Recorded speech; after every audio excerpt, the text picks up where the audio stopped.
Hey everybody, Sam here. And Angela, and welcome to our channel. Welcome back to the next part of building our workshop here on our Tennessee property. If you haven't seen the previous videos, there's a link to them down below. And if you're here from the future, that same link will let you see whatever happens from here forward. All of them. In today's video, Sam is going to be covering the roof and we've finally cut the doorway into the wall and do a little more prep on the walls for hanging the siding. woohoo! Let's go.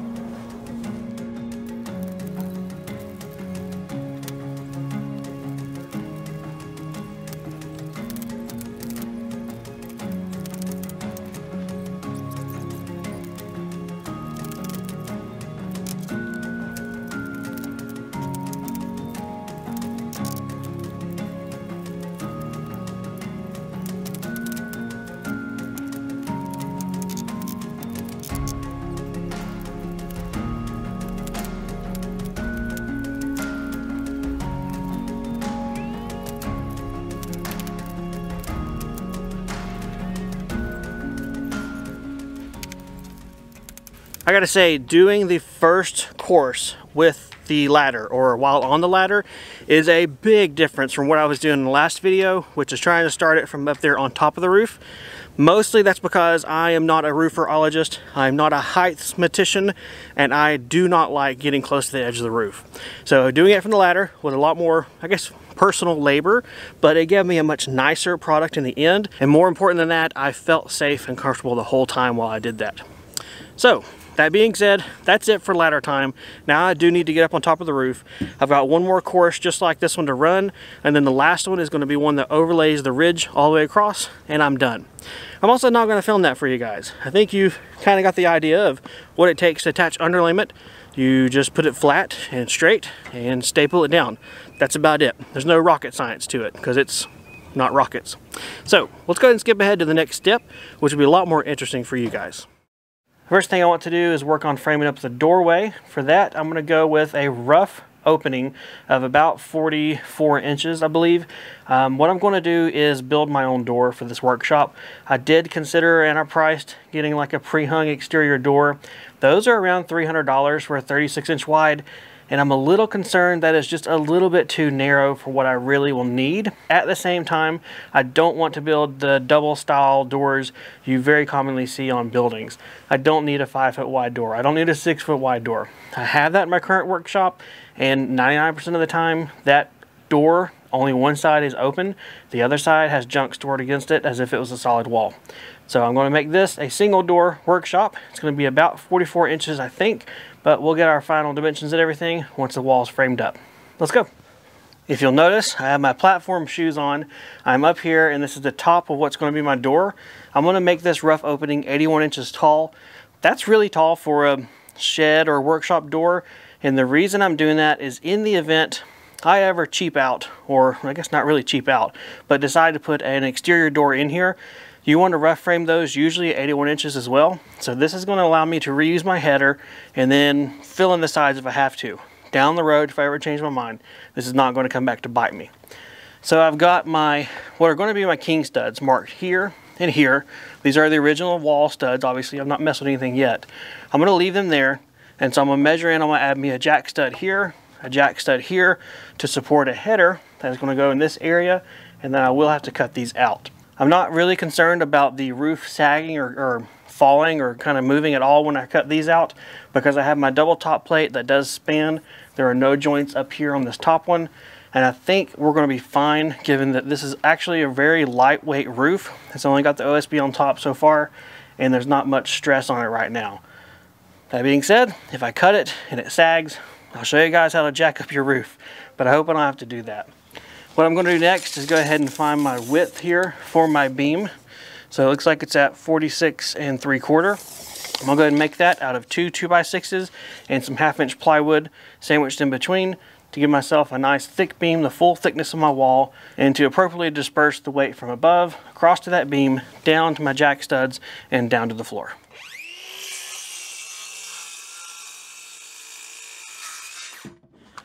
I've got my two 2x6s cut for the header, and then I'm probably the only guy in the world that's using Baltic birch plywood to build a header, but It's what I had left over in my workshop at home, and it's what I brought for this.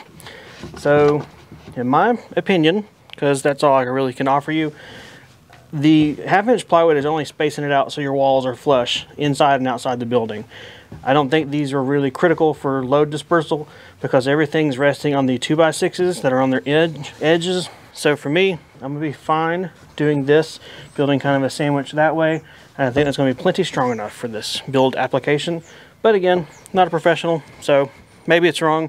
You might want to double check it and do whatever you feel comfortable with. I'm going to use my pass load gun for this, and I'll be shooting 3-inch nails through here to keep everything good and tight together.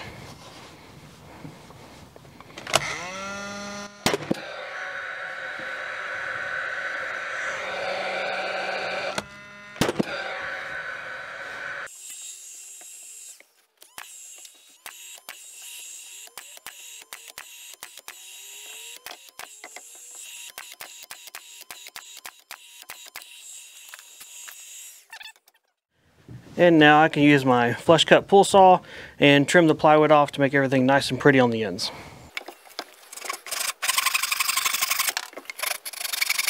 I have my beam cut and it is right here, and I also have my jack studs.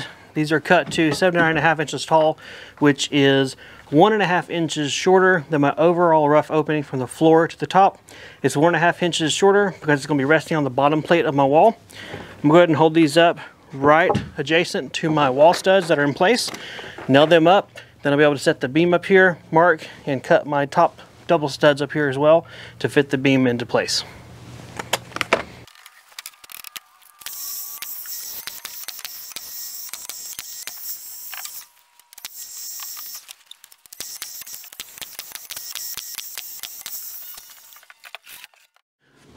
We'll hold the beam up into place and hold it there on the line.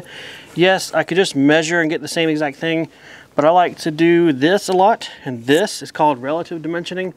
It's where you hold an actual object up in place, cut it to fit, rather than measuring and transcribing those marks with a ruler or a measuring device.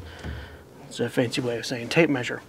It's the exact same thing I did with the rafters, and it's just something I found that works really good for me.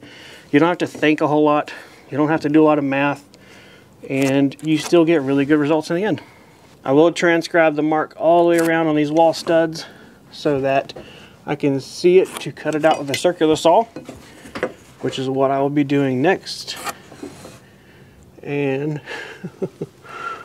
we're right at the head of that nail, so hopefully we won't cut a nail, but carbide tooth blade should cut through it fine on the circular saw. So my lovely assistant has pointed out there's no point in cutting that because this whole thing is going away. So, smart thinking.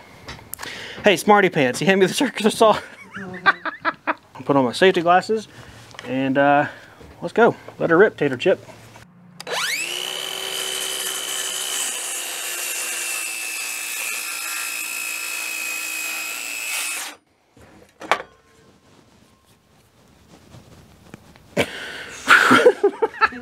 Hold my breath.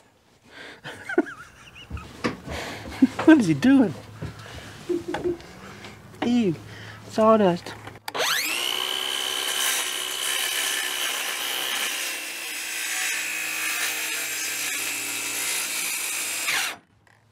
Okay. Might have been a pucker factor of 2 there. It's all right. We have cut through our wall, and I'm happy to say it definitely still appears like we have the curve of our blade, so my roof has not started to collapse in on me. So there you go. Did you win or lose your bet? Hope you won. Timber.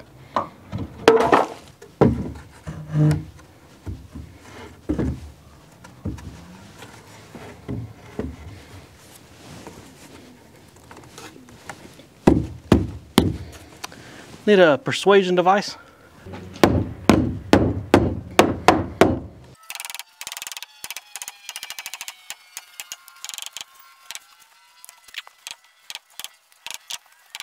All right, well, all things considered, yes, it would have been absolutely a lot easier to do while this wall was on the floor, but indecisive Sam had to make it hard on himself.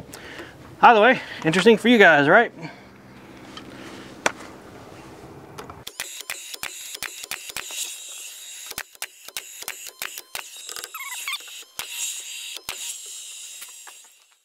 Last thing to do is go ahead and cut out the bottom plate here. This is going to be taken away so the door is flush with the floor. For that, I'm going to use my flush cut saw, stick it along the stud, and go all the way down to the plywood.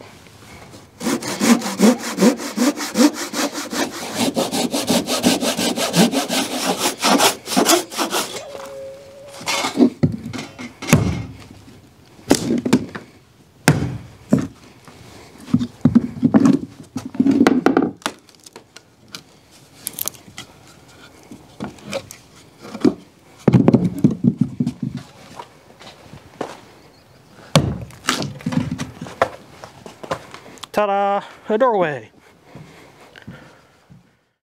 With the doorway done, you logically would think the next thing Sam's going to do is frame up his windows. Well, Sam's not logical. Actually, we have some rain that's going to be heading in tomorrow, and we are ready at this point, almost, to install the siding.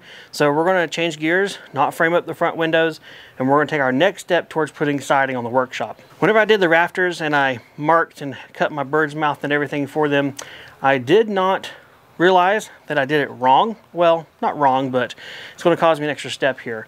I actually cut the bird's mouth double deep. The depth is the thickness of both the top plate and the double top plate of my wall. That's not an issue until you get to this point of the project and you're like, I've covered up my nailer for my siding. So what we're going to do next is cut a bunch of blocking to go in between these studs in the wall cavities and give us an appropriate place to act as a nailer for attaching the siding to the workshop. It's a little bit of double work because I cut my bird's mouth too deep and kind of consumed both the top and the double top plate of the wall. So normally you won't have to do this, but it's what I got to do to make things right.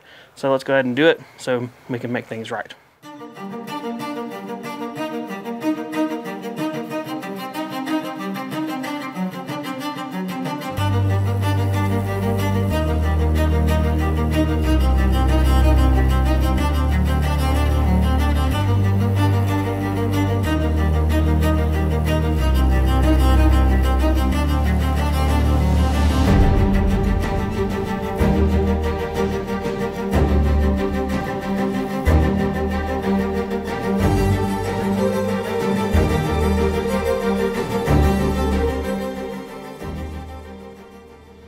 Here we go, guys. All the blocking is done. Now we're ready. We can go ahead and start hanging the siding next. Well, another day down and a couple more little boxes checked on the workshop build. It was nice to have you here to help. You abandoned me on the roof, totally left me hanging. Thankfully, Austin helped. Sick. And then, yeah, what else? Yeah, cutting the fascia boards. That was a solo trip. Yeah. We were finding out that sometimes it's easier for Sam just to turn and burn, meaning come out here, work, and go home, rather than drag the whole family out, unwinterize the camper, set everything up, just to ultimately do what really Sam could have done in one day. So, and I'm sure it's kind of boring too. It can be, especially if we have a cold, the boys aren't feeling good, and nobody has a good time at that point. Yeah, yeah. But today we got a lot of stuff done. I got the whole roof finally dried in. It is covered in the synthetic underlayment, which will be great for, I mean, word on the street is you could probably leave it up there a year and it still be good. I don't know any guy that may have done that with his mobile home or not, but it's just word on the street. So I'm very glad that's done. It's nice to know that this is dry. As far as direct rain, the plywood floor is not going to get hit anymore. Right. Because it got hit by a couple of, probably 4 days worth of rain plus 2 snow events. I won't say storms. We don't get snowstorms out here, but like snow events. So that was a lot more moisture than I ever really wanted it to get. It's holding up pretty good though. It's fine. It doesn't look like it's puckered or anything, but I mean, it felt like a ticking time bomb. It kind of did. Yeah. So what was your thoughts? Give some insight, talk a little bit. It's amazing to come out and see the roof on it and how far it is along. And it's even nicer today getting to help a little bit because I'm so used to helping. I'm used to getting out here and doing stuff together that kind of nice to get out and help again. Well, as you can tell, the sun is a little bit lower and we probably should call it a day. I don't think we'll start hanging siding today. We'll probably do that tomorrow, but that'll be on a separate video because we're just mean like that. Otherwise, hopefully you enjoyed getting to see the next little step of the workshop build. Got to see Angela again, First I'm time alive. in a while. Still alive. And I guess that's it. If you have any questions or comments, please leave them below. And otherwise, we'll see you guys next time on one of the homesteads. See ya. Bye. There's something in the woods. It's a cat. Probably. That's all we got out here are cats. And coyotes. Now you can pose. I can see full frame. Full frame? I'm a full frame man.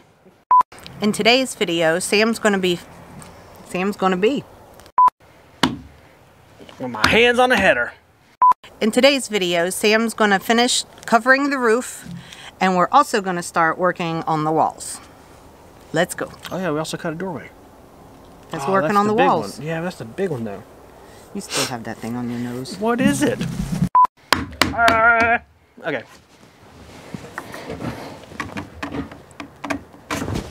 I had to be really careful where I put my feet. I did look before I leaped.